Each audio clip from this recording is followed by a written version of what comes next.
Radyo Pilipinas, Radyo Publiko. Konsultasyon sa mga legal na suliranin, talakayan hinggil sa batas na magaan mong mauunawaan. Simulan na natin yan. Usaping Legal with Attorney Danny Galang dito sa Radyo Pilipinas 738 AM.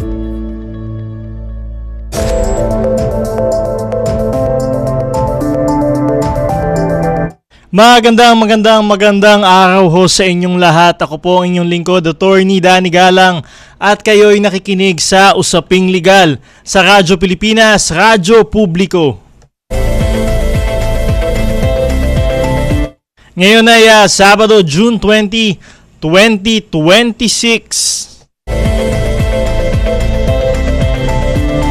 At syempre nakita na nga ho natin, meron tayong bagong Senate President, si Senate President Sherwin Gatchalian, na ito naihalal na nga ho nitong nagdaang linggo. Congratulations ho kay Senate President Sherwin Gatchalian, at siya ho ay nakakasama din ho natin dito sa Usaping Legal, at nakailang interviews na rin ho tayo sa kanya, at sa susunod ho ng mga linggo baka ho makausap ho ulit natin siya.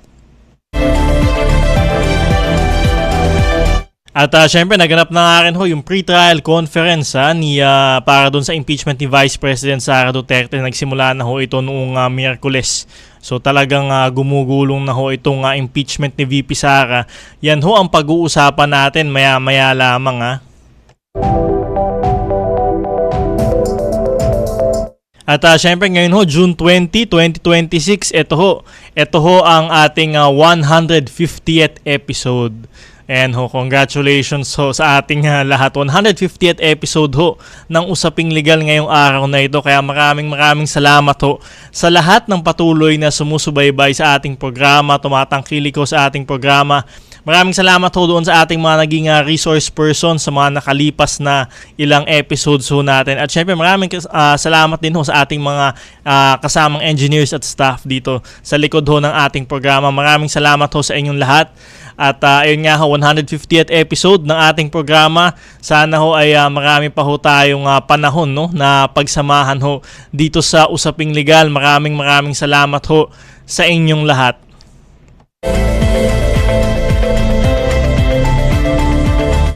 Napapakinggan ang Usaping Legal sa Radyo Pilipinas tuwing Sabado mula alas 11 ng umaga hanggang alas 12 ng tanghali. Tayo ay napapanood din sa Free TV dahil sa pagtutulungan ng Radyo Pilipinas at ng People's Television. Hanapin ang Usaping Legal at iba pang programa ng Radyo Pilipinas sa Channel 3 sa TV Plus at sa Channel 45 to 49 naman sa For the Box. Ang programa natin ay linggo-linggong tatalakay ng mga napapanahong isyong legal at magpapaliwanag ng mga batas sa parang simple at madaling maintindihan ng ating mga tagapakinig. Meron din tayong segment sa ating programa, Ang Sagot Kita, kung saan maaari kayong sumangguni ng inyong mga katanungang legal. Ito, paano nga ba makapagtanong sa ating programa? Mag-text ang inyong katanungan, komento o reaksyon sa cellphone number na 0917-626-1169, 0917-626-1169 sa oras ng ating programa. At syempre sa mga nasa Facebook naman, maaari din kayong mag-comment ng inyong mga katanungan sa ating live stream sa Usaping Legal Facebook page at sa Facebook page ng Radyo Pilipinas.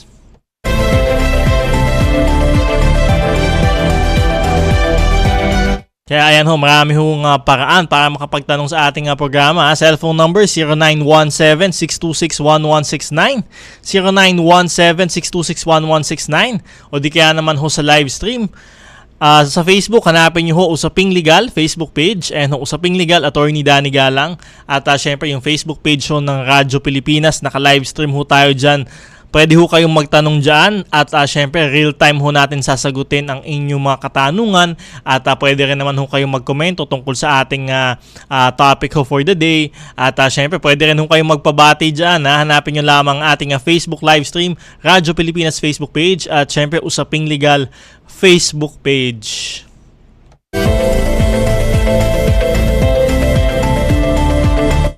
At ayun nga ho, pinag-uusapan natin yung nangyayaring pre-trial conference dito sa impeachment ni Vice President Sara Duterte. Ano nga ba ho yung ginagawa sa pre-trial? Kasi nakita ho natin, hindi ho pinapasok yung media, di ba? Pinalabas ho pagkatapos ho nung appearances ng magkabilang panig.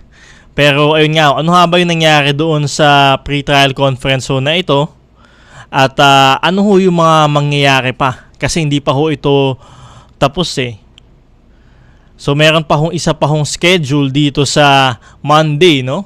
So kung nangyari ho ito last week, tapos Monday may schedule pa ho na pre-trial conference, hindi ho ito natapos. Kasi ho, 4 ho yung articles of impeachment na yun nga ho sinasabi nga ho na meron hong paglabag, no, si Vice President Sara Duterte.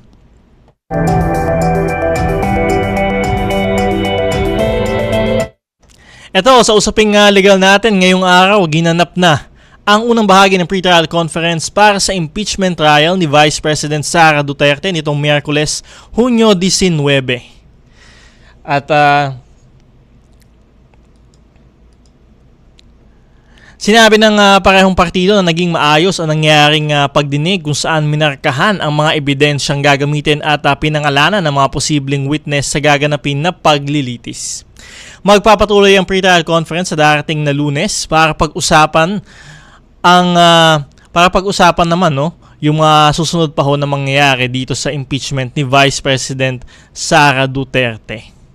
Para pag-usapan ang usaping yan, makakausap natin ng batikang abogado at dean ng Manila Adventist College School of Law and Jurisprudence at dati rin hong parte ng Defense Counsel ng dun sa impeachment ho ni former Supreme Court Justice nga ho, no? Renato Corona, Supreme Court Chief Justice Renato Corona. Syempre, nandito ho si Attorney Tranquil Salvador III. Good morning, Attorney Salvador. Welcome sa Usaping Legal. Kayo ay napapakinggan sa Radyo Pilipinas at napapanood din ho sa PTV. Nakikinig sa iyo ngayong weekend, ngayong Sabado. Ayan, good morning ho, sir. Sir, ito ho para ho sa kaalaman ng ating publiko, ano ho ba yung pre-trial conference na ginaganap ho dito sa impeachment ni VP Sara at paano ho ito naging iba doon sa pre-trial conference naman doon sa usual courts ho na alam ho natin? Alam ninyo, ang pre-trial ay isang proseso bago magsimula ang trial. At yung pong napag-usapan sa pre-trial, as we say among lawyers, no, that this will dictate the conduct of the trial. Yan po yun. Ngayon, katulad na sinabi ni Attorney Galang, ano ba ang nangyayari? Ngayon, to be very, very clear, ang present rules of impeachment ng Senado ay walang rules on pre-trial. So malamang ang kanilang sinusundan ay rules on pre-trial na ginagamit ng abogado or nasa rules of court. Pero hindi naman dapat ikabahala ito ng ilan dahil maganda naman yung may pre-trial para marami nang napagkasunduan, marami nang na-limit na issues bago ka pumunta sa trial. Nauliwanagin natin kung bakit maganda na meron silang pre-trial. Una, may mga bagay kasi or may mga facts, material relevant facts na maaring naamin na sa salitang Tagalog or sa salitang Ingles na admit na. Okay, na-admit na ng parties. So, ibig sabihin, hindi na po ito kailangan ulitin pang patunayan, di ba? Kasi hahaba ang proseso. Bigyan natin sila ng example. For example, ang isang matter na gustong patunayan ay may na-issue pong, let's say, cheque for a particular individual involving a confidential fund. Okay? Kung yun po ay ina-admit, for instance, at kung sino yung payee noon, ay hindi na po kailangang patunayan iyon. So yun yung maganda pag yung, okay, na-admit na yan, nakalagay na sa papel, nakalagay na sa affidavit, may mga dokumento nagpakita noon, yun, admission yun. Iba naman yung tinatawag natin proposed stipulation. Ano po ba ang proposed stipulation? Ang ano nga yan, katulad ng salitang naririnig nyo, yun ay proposal lamang. Okay?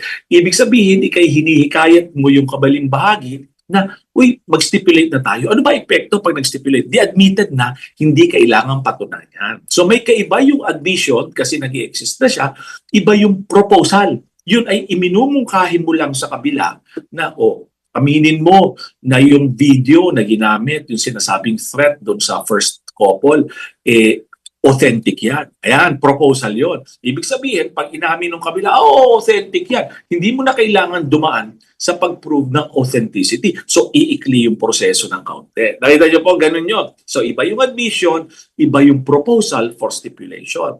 Yan rin pong pre-trial na yan, na makikita nyo, mag-identify rin sila ng dokumento. Alam niyo yung mga dokumento. So minsan, depende sa dami ng dokumento I would suppose na lalampas sa 100 yung mga dokumento dyan, di ba? So, bakit makatutulong ang pre-trial? Bakit na lang hindi hintayin yung trial, di ba? Para markahan ang mga dokumento ito. Paliwanag ko. Kahit sa actual court proceedings po kasi ganito. And imagine niyo, no? Let's say ako po yung abogado. Tapos sinabi ko, tinanong ko yung testigo, let's try to mimic a real trial. Sabi ko, tinanong ko sa testigo, Mr. Witness, I am presenting to you a copy of a document. Please tell us if this is the deed of absolute sale that you're referring to. Pag sinabi niya, yan nga po. Apo.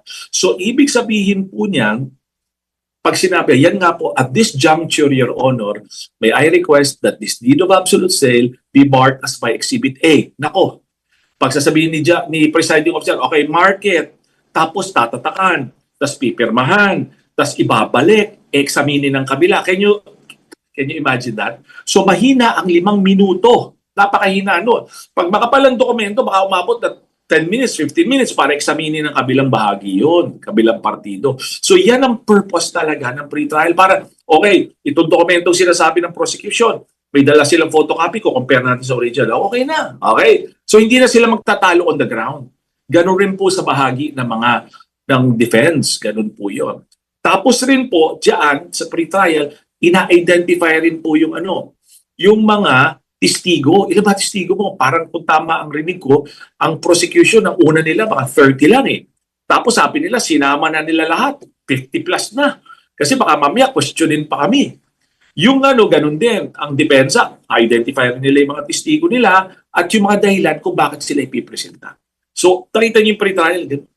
Matapos po nun, kaya makikita niyo matagal. Kaya matagal yan. Kasi kung maraming dokumento, pag maraming testigo, isa-isahin yan eh. Susuriin nila yan kung irrelevant naman yan eh. Tapos po, meron pa ang pinaka-critical, identification ng issues.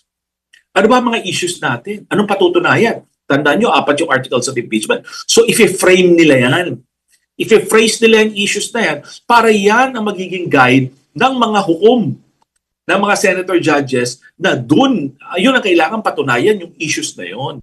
So, yan ordinarily, Attorney Galang, ang nangyayari sa pre-trial. Ayan po yan. Kaya sinasabi ko that will dictate the conduct of the trial.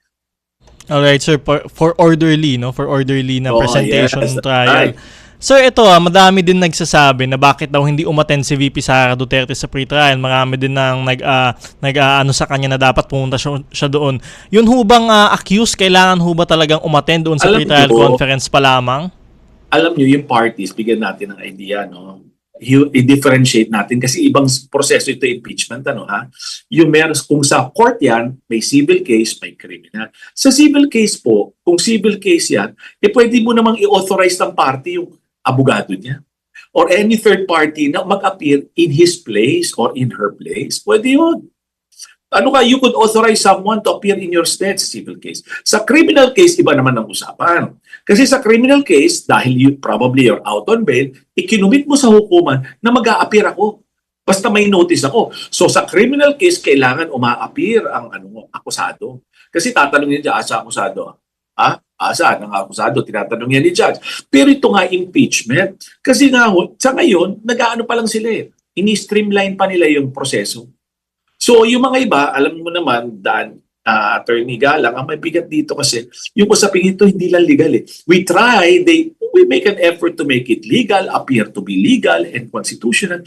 But a lot of things here are what? Political. Kita mo lahat ng ginawa, hindi ginawa, may kwento. Dapat umapir siya. Di ba? At allow me naman to take this opportunity na mabanggit ito dahil dati rin akong naging tagapagsalita. Very critical ho yung role ng tagapagsalita ng dalawang bahagi. Dapat po kasi nakatutulong sila para paliwanag sa publiko. Hindi po sila nagsasuggest ng information na hindi dinidiscuss. Dapat ganun kasi tagapagsalita ka lamang eh. Hindi ka nagsusubo ng information na sa tingin mo yun. Dapat ibinibigay mo sa kanila yung tunay na nangyayari at hindi yung pananaw mo na nangyayari. Kasi may limit yan ng mga parties ayon sa Senate rules, hindi dapat nagko-conclude ng merito ng kaso. Hindi po dapat nila ginagawa niyo. Apo. Kahit maninaw ho yan na hindi naman ho talaga kailangan no, na yung appearance ni VP Sara at this point no, doon sa pre-trial conference. Ito naman sir, no, ito madami din nagtatalo ho dito kasi ho si Senator Jinggoy Estrada ay nakakulong. Ito naman si Senator Bato de la Rosa ay nagtatago. So nabawasan ho yung mga miyembro ng Senado.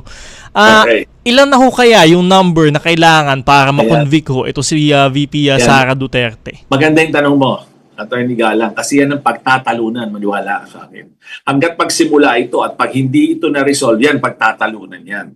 Bakit? Ano bang nakalagay sa Article 11, Section 3, kung di ako nagkakamali, Paragraph 5? Sigurado ko sa Article 11 tsaka Section 3. Yung Paragraph 5, kung hindi ako nagkakamali, yun. Nakalagay kasi doon, kailangan ng concurrence of all. Okay? Ibig sabihin, kailangan ay sumasang-ayon ang 16 para ikaw ay makonvict. Ayan ha, sumasang-ayon, concurrence. So, ang ibig sabihin nun, ano ang 2/3 ng 24? Kasi sinasabi natin, lahat sila ay miyembro. Okay? Kasi yun yung tinadhana ng saligang batas. Ano ba 2/3 ng 24? 16. Okay, this is a is. So, ngayon naman, katulad kaya nga tinanong mo sa akin, yung si at large, hindi naman namin makita si Senator Bato Meron nga nagtanong sa akin, hindi ba that is a vacant seat? Di ba? Ganun sabi lang. Tapos wala naman si si Senator Jinggoy preventively detained kasi may kaso di wala rin. There is also a vacant seat. Di ba?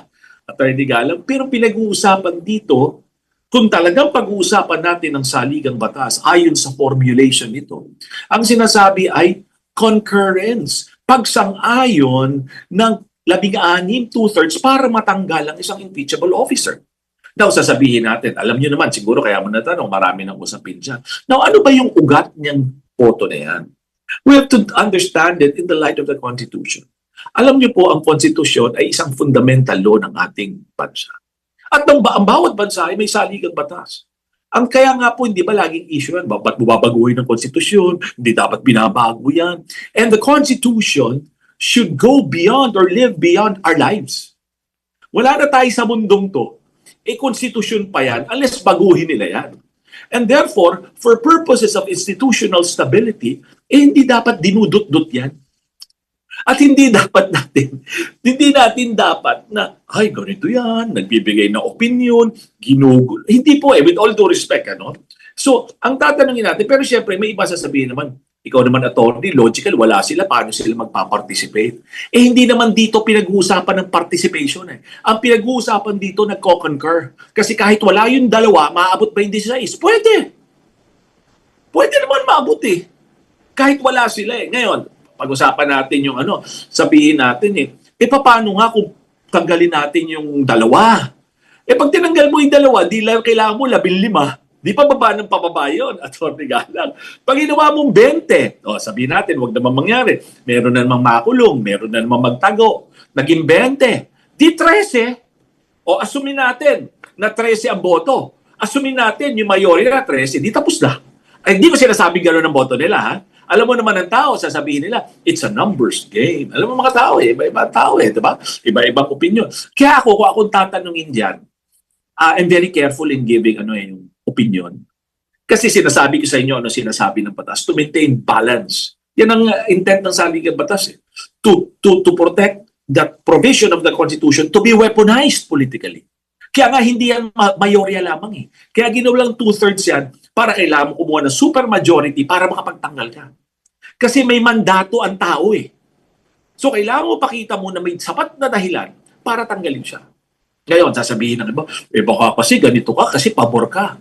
Alam niyo, pinakamaganda, dali niyo sa Korte Suprema. Yan sinasabi ko. Huwag niyo paniwalaan ang opinion ni Atty. Tranquil, yung aking view dito, pero dali niyo sa Korte Suprema. Kasi ang Korte Suprema po ay may kakayanan. Sila po kasi ang nag-interpret ng batas, hindi ang legislatura. Hindi rin po ako. At hindi yung mga talking heads. ang Korte Suprema. Dalhin niyo po doon, mag-file kayo ng petisyon. Tapos tanungin niyo, ano ho ba ang tamang boto? Ngayon, dadagdagan ko, if I may share this, Atty. Gala, may iba sa kanila, baka naman ang Supreme Court, hindi naman i-resolve kaagad yan. Tapos na, di ba? Lahat ng tao may sasabihin eh. Ako, ang suggestion ko ganito. The fact that there is political noise around doesn't mean that the Supreme Court will listen. You have to file a petition, prepare a petition that shows to the highest court of the land that that is so compelling that they will have to act. Kailangan, hindi pa pwede yung daldal tayo ng daldal, tapos hindi naman nilagay sa papel, tapos susisihin mo Supreme Court. Ilagay doon, gandahan ng sula ang petisyon at ipatunayan doon. Kasi pag hindi nakita ng Supreme Court compelling yan, hindi na. Kita niyo yung nakaraan. Siguro nakita, hindi niya nakitang compelling yung sa House, di ba? May mga petition final. I'm not second guessing the Supreme Court, pero hindi nila resolve. Baka may dahilan. Di po ba? Ganoon po yun. Pananaw ko. Ay, nawawala ka, Atty. Galang. At 16 ho, yung number na kailangan para mag-convict si VP. Ito nga ho, malinaw ho, no, nasa inyo nga ho, sa inyong opinion ho na ayun ho, kailangan pa din mangibabaw yung konstitusyon at 16, no? 16 ho yung bilang na dapat para ma-convict si Vice President Sara Duterte. How about, sir, itong si Senator Jinggoy Estrada? Sa tingin niyo ho ba, while he is in, I understand, nakasuspend ho siya ngayon, no? Pero pwede ho siyang mag-join sa proceeding ho ba while in jail? Posible ho ba iyon? I don't think he could eh. Kasi may mga desisyon na dyan ng Supreme Court na kung saan nag-apply na sila before, katulad dating Senator Trillanes na mag-participate sa proceedings kahit na 5 beses, meron na yan. Pero hindi allow ng Supreme Court. Pero liliwanagin ko, okay? Yung desisyon na yun ay walang kinalaman sa impeachment. Yun ay participation sa legislative process. Kasi baka ma-misquote ako di ba? Yun ay participation sa legislative process. So yung pagdating sa impeachment, wala pa. Kaya nga babalik pa rin ako dun sa usapin, kailangan ba na bumoto siya? Hindi niya kailangan bumoto actually eh. Di ba nga kung gusto, if you're for the prosecution, kunyari ko for the prosecution, hindi nga siya makakaparticipate, hindi siya makakapagsalita. Hindi rin siya di ba? Yung opinion niya, di ba? This is just an objective discussion, di ba? The less one head talking. Kaya lang nga, at the end, di ba? Less one head talking kung sa tingin mo hindi sa'yo eh. Pero ang punto kasi dyan, sino ba ang boboto? Kaya nga sabi ko, kung kayo ay hindi magkakasundo, baka magaling ka na dalhin niyo sa Korte Suprema. Dahil ang opinion ni Atty. Tranquil, hindi naman ganun ka-importante. Ang opinion ng Korte Suprema. Pagdating po riyan. Alright, panghuli na lamang ho, no? We're hearing naman ho itong majority, Senate majority ngayon na ang gusto ho nilang maging presiding officer ay si Senator Chis Escudero. So ngayon lang ho tayo nakita na hindi yung Senate President, if ever, ang magiging presiding officer. Posible ho ba yun, Atty. Salvador? Maganda yung tanong mo. Naitanong na rin sa akin yan, Atty. Galang. Pagbabasahin mo yung text ng Philippine Constitution, pagbasahin nyo, nandun din sa sinabi ko yun, Article 11, Section 3, Paragraph 5. Nakalagay doon, ito lang nakalagay that it will be tried, ang impeachment matatry ng ng Senado, and when the President of the Republic of the Philippines is in trial, ang presiding officer, Chief Justice. Walang expressly sinabi doon na Senate President. Ang Senate rules ang nagsasabi, Senate President. Kasi rin natatandaan natin, nung panahon ni CJ Corona, yung Senate President. You get me? If they decide among themselves, sa akin lang kung pananaw, if they decide among themselves na kung sino man yung magiging presiding officer nila, sa tingin ko wala namang vina-violate doon sa Constitution. Kasi nilagay lang nila yun, kasi as a natural default mechanism, ang Senate President kasi talaga nagpe-preside, di ba? At galang siya talaga. That's a default mechanism. Besides, talaga sa lahat ng proceedings sa Senado, siya nagpe-preside. Pero pag binasa nyo yung provision ng konstitusyon sa text niya, ay hindi nakalagay expressly doon na Senate President naman. Ang sinasabi doon, kung ang presidente ng Pilipinas ang itatry ng impeachment, ang Chief Justice ang presiding officer. Alright, mahinaw ho yan at syempre madami pa ho tayong aabangan dito ho sa impeachment ni VP Sara Duterte. Maraming salamat ho sa inyong oras, Atty. Salvador. Salamat rin, Atty. Galang, for the time. Salamat po. Si Attorney Tranquil Salvador III, Dean ng Manila Adventist College, School of Law and Jurisprudence. Sa pagbabalik ng usaping legal, sasagutin ko naman ang inyong mga katanungan legal. Mag-text sa inyong katanungan, komento o reaksyon sa ating programa sa cellphone number na 0917-626-1169, 0917-626-1169, o hanapin ang ating live stream sa Usaping Legal Facebook page at sa Facebook page ng Radyo Pilipinas. Magbabalik ang Usaping Legal matapos lamang ng ilang paalala. Sumangguni at pakikinggan. Mga karapatan pati na ang saligang batas ay klarong ipapaliwanag. Usaping Legal sa Radyo Pilipinas 738 AM.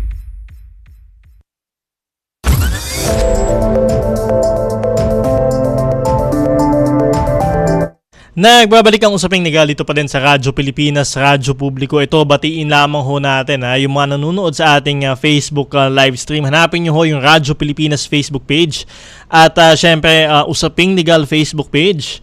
And happy viewing to Jassy Tan, Fatima Muniz, Jovi Muniz, Boards Parilla, Erwin Torres Wenceslao, Evangeline Parilla, Renato Dayaw. At syempre nandito na rin ho si Edwin Ablang. Happy viewing ho sa inyong lahat. At syempre happy viewing din to Abdul Hakim Mambila watching from Japan. Ayan, happy viewing din ho sa inyo. And syempre nandito na rin si Evangeline Parilla. Good morning, Attorney Danny. Ayan, nakikinig ho siya. And syempre Jassy Tan, good morning as well. Maraming salamat ho sa inyong lahat doon sa mga nanonood, nakikinig sa ating Facebook live stream. At syempre napapanood din ho tayo. Hanapin niyo ho kung kayo ho ay naka TV Plus na digital box. Hanapin niyo ho ang Channel 3. Nandiyan ho, napapanood din ho tayo diyan.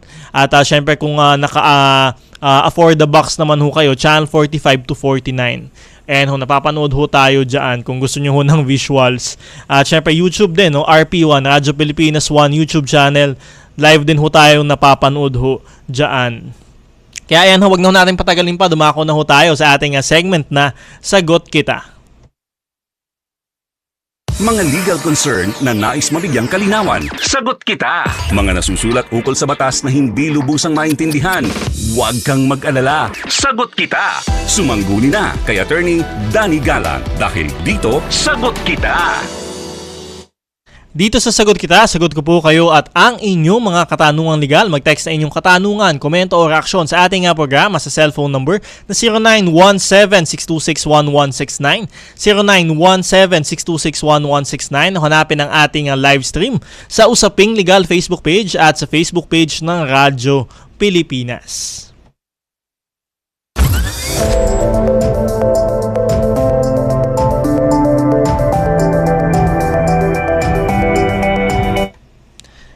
Eto, first question natin galing sa cellphone number ending in 5179.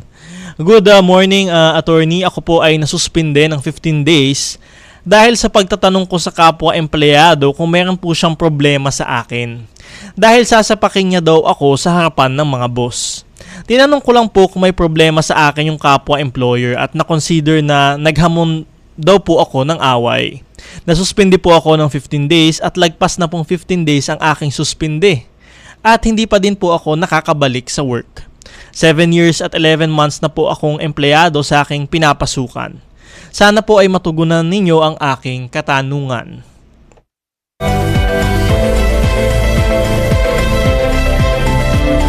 And yung nag-message ho sa atin, nasuspindi ho siya, no?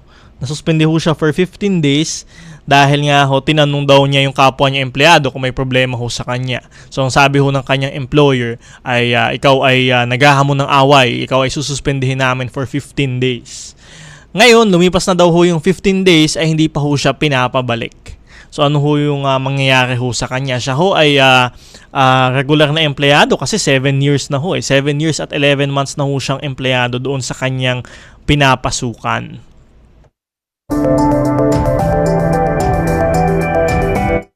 So ito ho, yung mga ganito ho kasi meron ho tayong tinatawag na mga just causes, no, kung saan maaari ho kayong matanggal sa trabaho. So katulad ho nung just cause na sinasabi ho natin, kahit ho regular na empleyado ho kayo, maaari ho kayong matanggal, no, kung meron hong basehan, no, at basta ho dumaan sa due process. Ang halimbawa ho nung just cause ay syempre yung serious misconduct. So serious misconduct. Halimbawa ho, kayo ho ay nakipag-away sa company premises. Kayo ay nagnakaw. Kayo ay binantaan nyo ho yung inyong employer. So ganyan ho yung mga halimbawa ho ng mga just causes kung saan maari kayong matanggal sa trabaho. So dito ho, siya ho ay sabi nga daw ho ng kanyang employer ay siya ho ay naghamon ng away. Although sa kanya ay tinatanong lamang ho niya kung may problema ho sa kanya, no. So nakita ho yung ng employer na siya ho ay naghahamon ng away, no. Kaya ho sinuspende ho siya for 15 days. So yung suspension naman ho na yun, syempre prerogative naman ho yun ng kanyang employer.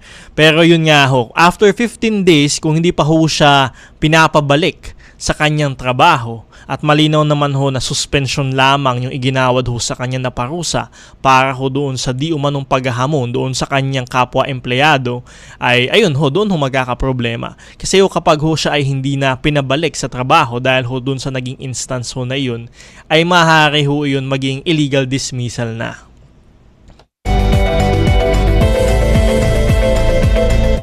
At syempre kung tatanggalin ho kayo sa trabaho, ito ho yung sinasabi ho nating due process, kailangan ho dumaan sa 2 notice rule. Ano ho yung 2 notice rule? Yung una ho notice, sinasabi ho dyan kung ano ho yung alegasyon ho laban sa inyo, kung bakit ho kayo tatanggalin sa trabaho. At yung pangalawang notice naman ho ay ito ho yung sinasabi kung ano yung naging desisyon ho ng management, no, ng employer na kayo ay tanggalin at ano yung rason bakit ho kayo tinatanggal. So sa pagitan ho ng dalawang notice ho na yun, kailangan ho meron ho kayong opportunity to be heard.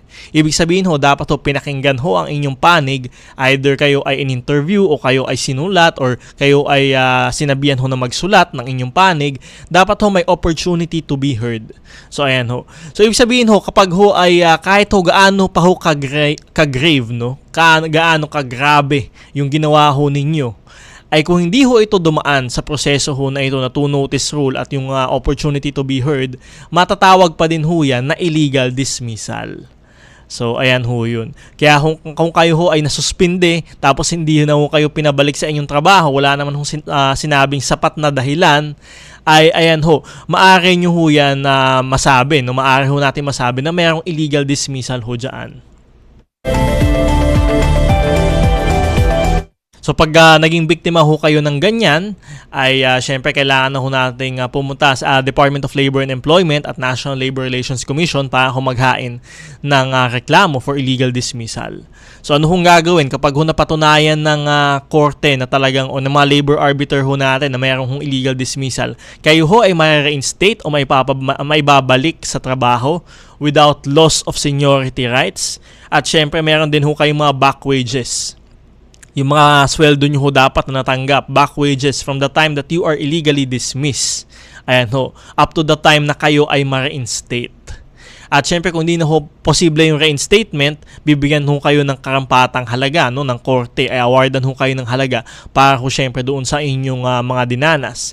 At iba pa ho yan yung mga damages na pwede din ho i-award ng korte sa inyo. So, ayan ho. Makipag-ugnayan ho kayo sa employer ho ninyo kung kayo ho ba ay talagang tinatanggal na, bakit ho kayo hindi pinabalik sa trabaho. I-document nyo ho yan. At kung talagang wala hong basihan yung pagkakatanggal ho sa inyo, hindi ho dumaan sa proseso, maaari ho kayong mag-file ng reklamo sa Department of Labor and Employment at sa ating National Labor Relations Commission. Kaya ayan ho, sana ho ay maging maayos ho ang inyong mga susunod na hakbang at yun nga ho, matagal na ho siya sa kumpanya, 7 years, halos 8 years na nga ho siya sa kumpanya, no? So sana ho maging maayos ho ang inyong maging usapan ng inyong employer. Ito, tuloy-tuloy lamang ang inyong mga katanungan. Mag-text na inyong katanungan, komento o reaction sa ating programa sa cellphone number na 0917-626-1169, 0917-626-1169. Hanapin ang ating live stream sa Usaping Legal Facebook page at sa Facebook page ng Radyo Pilipinas. Magbabalik ang Usaping Legal matapos lamang ng ilang paalala. Tugon sa mga katanungang naaayon sa batas ang ibibigay. Usaping Legal kasama si Attorney Danny Galang sa Radyo Pilipinas 738 AM. Nagbabalik ang Usaping Legal dito pa rin sa Radyo Pilipinas. Ito, tanong naman ho from cellphone number ending in 5927. Good day po, Attorney Danny. Tanong ko lang po kung pwede po bang kasuhan ng breach of contract kahit na wala silang kasulatan.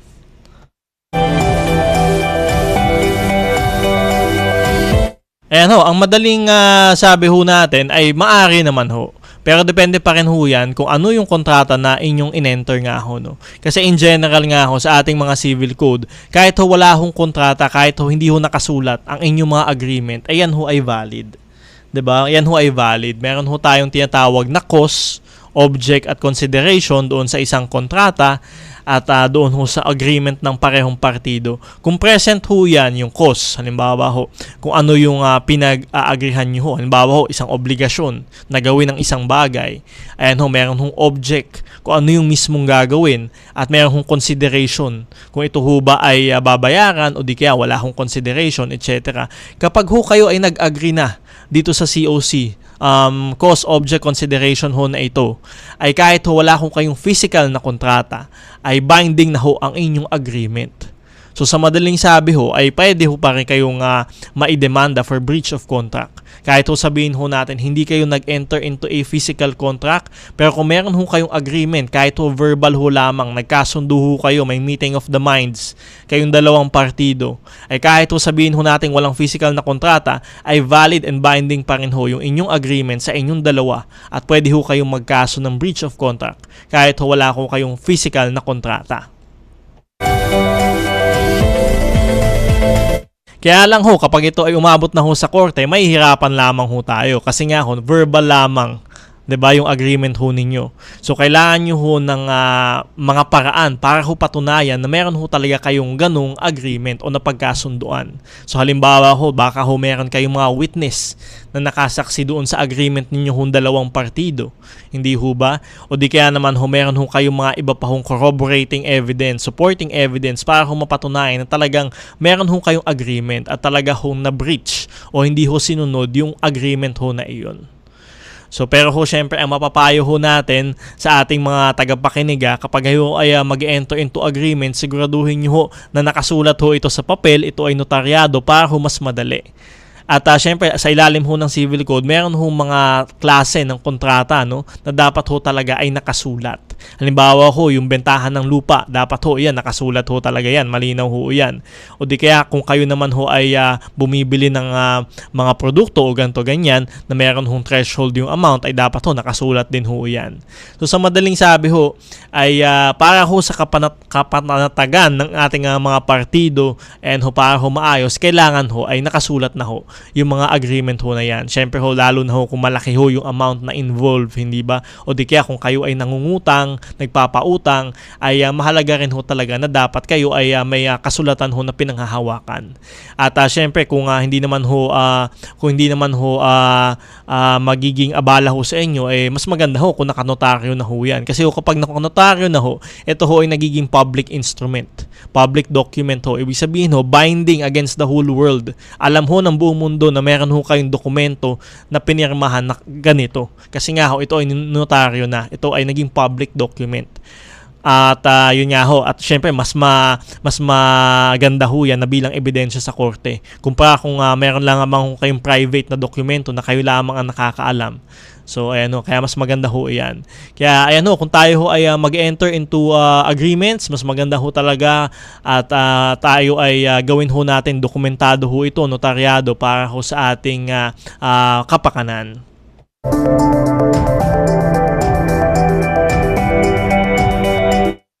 Eto, tanong naman ho from cellphone number ending in 7477. Good AM po, attorney. 70 years old na po ako. Saan ko po dapat ilapit yung kapitbahay ko? Last May 13, 2026, pinapalabas niya ako. Inuuntog daw niya ulo ko sa pader. Lagi po siyang ganyan, minumura at aambaan ng suntok at duduruin po. Salamat.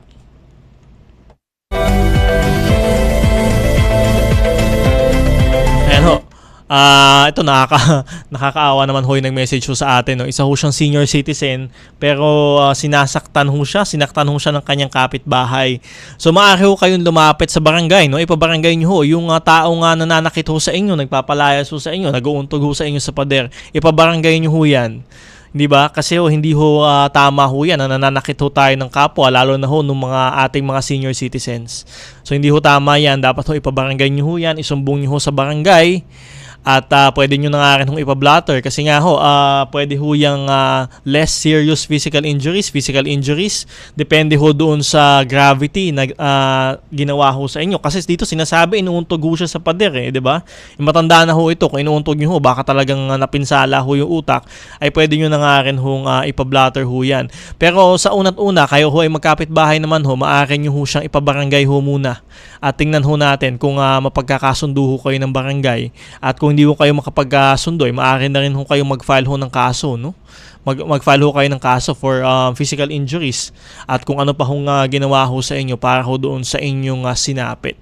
So yun ho, humingi ho kayo ng tulong sa inyong mga barangay para ho mahinto na ho itong ginagawa ho sa inyo. At sa ating mga tagapakinig naman ho, wag ho tayong manakit ng tao. Hindi ho tama yan na nanakit tayo ng tao kahit ho may mga hindi tayo pagkakasunduan. Daanin ho natin dito sa maayos na usapan. Hindi ho tayo pwedeng maging violente, manakit na lang basta-basta. Daanin ho natin sa maayos na usapan.